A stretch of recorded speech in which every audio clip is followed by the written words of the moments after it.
দয়াল আল্লাহ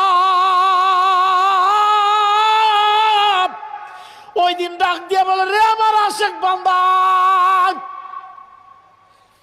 কেউ তোর সাহায্য করে নাই, আমার একটা আশেক মানুষ পরকালের দিকে ভয় চিন্তা ভাবনা কইরা দুনিয়ার জীবনে অনেক ভুল করছে, অনেক গুনাহ করছে, নেকের রাস্তায় চলে নাই, চলবার সুযোগও সে পায় নাই। নেকি ছিল মাত্র একটা, তাও দিয়া দিছে তোমাকে, যাও তুমি যে লোকটাতে নেকি নিয়ে ব্যস্ত যাইতেছ, তুমি কি একাই যাইবা নাকি ওই লোকটারা নিয়ে যাইবা? তখন আল্লাহর পাগল বান্দা ডাক দেখো, মাবুদকে আমি কেমনে বলি, 999 নেকি লই কত জায়গায় ঘুরছিলাম, একটা নেকি নিয়ে এই লোকটা কেমনে যাইব, কোন কায়দা আমি আপনার কাছে কমু? আপনার মতো মালিকের কাছে বলতে তো আমার ভয় লাগে, লজ্জা লাগে। আল্লাহ বলে, বান্দা তোমার যে একটা নেকি দিয়ে উপকার করলো, যাও আমি আল্লাহ একটা নেকির বরকতের কারণে তারও আমি আল্লাহ মাফ করিয়া দিলাম। ও বন্ধুরা আমার, আজকে পীর সাহেব চরমনাই এই মজমা আনোয়ার হোসেন জিহাদি সাহেবের সভাপতিত্বে মাহফিল আসছেন।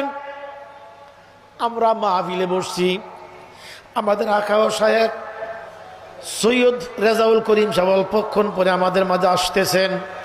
ভাইরা, জিনাদের কিসমত বালা, ওনাদের বুঝানো দরকার পড়ে না, এদের মধ্যে আল্লাহ বুঝ দিয়া দেয়। যদি এই মজমার মধ্যে একটা লোকের উসিলায় এই লোকটার আল্লাহ মাফ কইরা দেয়, আমাদেরকে কিন্তু খোদা মাফ করিয়া দিবেন। গত করোনার সময় দেখছি, কয় নামাজও খারাইবেন, মসজিদ খালি 10 জন 11 জন লোক দাঁড়াইতে পারবেন, একজনের মধ্যে 2 হাত ফাঁক, 1 কাতার গ্যাপ, তাইলে নামাজের মধ্যে দাঁড়াইবেন, বেশি দাঁড়াইবার পারবেন না। কেন? কয়েকজনের হাতের মধ্যে ঘষা লাগলে মুসাফা করতে পারবে না, স্ত্রী থাকবে একদিকে, স্বামী থাকবে আর একদিকে, 2 জন মুখামুখি হওয়া যাবে না, রাস্তার দিকে তাকানো যাবে না, কারো দিয়ে কারো তাকানো যাবে না। কারণ কি? বলে কারণ একটা, একজনের লোকে করোনার ভাইরাস থাকলে অন্যজনের গায়ে চলিয়া যাবে। বাইরে দুনিয়ার মহামারীর মধ্যে যদি একজনের কাছেও মহামারী থাকার কারণে আরেকজনের কাছে যাইবার পারে। ও নেককার আল্লাহওয়ালারা, এই মজমার মধ্যে নেককার লোক বসার কারণে যদি আমরা কিছু গুনাহগার লোকও থাকি, নেককার লোকের সঙ্গে বসার কারণে আমার মাওলা বলবে, যা নেককার মানুষটার সঙ্গে জন বসছিলি, নেককার লোকটার খাতিরে তোর আমি আল্লাহ নেককার বানাইয়া দিলাম। ভাইরা আমার শায়েখ মুর্শিদ কুতুবুল আলম আল্লামা সৈয়দ রেজাউল ফজলুল করিম সাহেব রহমতুল্লাহ আলাইহি, আল্লামা সৈয়দ রেজাউল করিম সাহেব রহমতুল্লাহ আলাইহি, আল্লামা সৈয়দ ফজলুল করিম সাহেব রহমতুল্লাহ আলাইহি আমার সোনার গায়ে নয়াপুরের মাঠের মধ্যে মাহফিলে গেছেন। আমরা খানাপিনার বন্দোবস্ত করতেছিলাম। খানাপিনার বন্দোবস্ত করতে গিয়ে নয়াপুরের মধ্যে সিরাজ চেয়ারম্যানের ভাই আব্দুল মালেক হাজি সাহেব, উনি বলে, হুজুর আমি হুজুরের সব খানাপিনার ব্যবস্থা করুন। তো আমরা বললাম যে ভাইজান, হুজুরের খানাপিনার জন্য আমের দরকার, দুধের দরকার, সামান্য মসুরির ডাইলের দরকার, হালকা পাতলা খানাপিনার দরকার, কচি বাচ্চা মুরগির দরকার, এরকম বলিয়া দিলাম। সব জোগাড় করছে আল্লাহর বান্দা, দুধ কিনতে মনে নাই। যখন আমরা গেছি জিজ্ঞাসা করলাম, ভাই আয়োজনগুলা দেখি, দেখা গেল হুজুর ভালো কথা মনে হয়েছে, দুধ তো কিনতে পারি নাই, দুধের কথা মনেই তো নাই। আমরা বললাম যে সর্বনাশ করছেন, হুজুর দুধ দিয়ে সবচেয়ে পছন্দ করেন, বেশি খানা মনে কইরা হুজুর সব সময় দুধ ছাড়া খানা পিনা শেষ হয় না।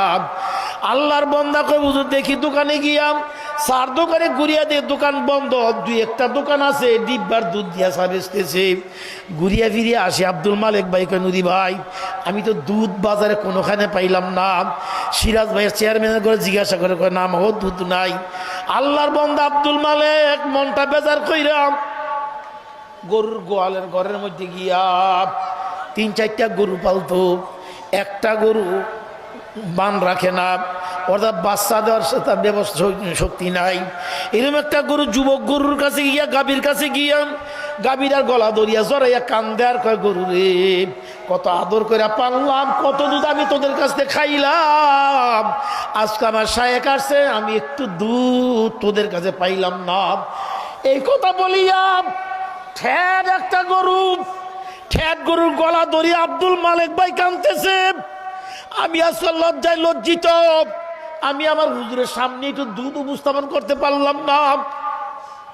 আব্দুল মালেক ভাই বলেন, এমন সময় তাকায় দিয়ে গরুরা পান জ্বালনের মতো পেশাব করতে চানাইতেছে। আমি চিন্তা করলাম ব্যাপার কি, নিচে দিয়ে তাকায় দেখি ঠ্যাট গাইডার মধ্যে উলানগুলা বড় বড় দেখা যায়।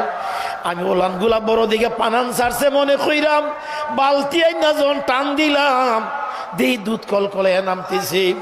দুধ নামার পর করে উলানটা ভালো করে ধুইয়া দুধ দোহাইলাম, 4.5 কেজি দুধ, 15 চুঙ্গা দুধ দোহাইলাম। আজিব হয়ে গেলাম, হুজুরের কারবারটা কি। দুধ নিয়ে হুজুরের ব্যবস্থাপনা পরক্ষণে হুজুরের কাছে বললাম যে হুজুর এই অবস্থা, আমার ঘরের মধ্যে দুধ নাই, এই আজকে ঘটনা ঘটছে। আল্লাহর কুতুব ডাকদা বলে, আব্দুল মালেক মিয়া এই কথা আমার জীবদ্দশায় কারো কাছে কইও না, আমার জীবদ্দশায় কারো কাছে বইল না, আমার কোনো কিছু না, এগুলো সব আমার মাওলার কারবার। কার কারবার? কার কারবার? এগুলো সব আমার মাওলার কারবার।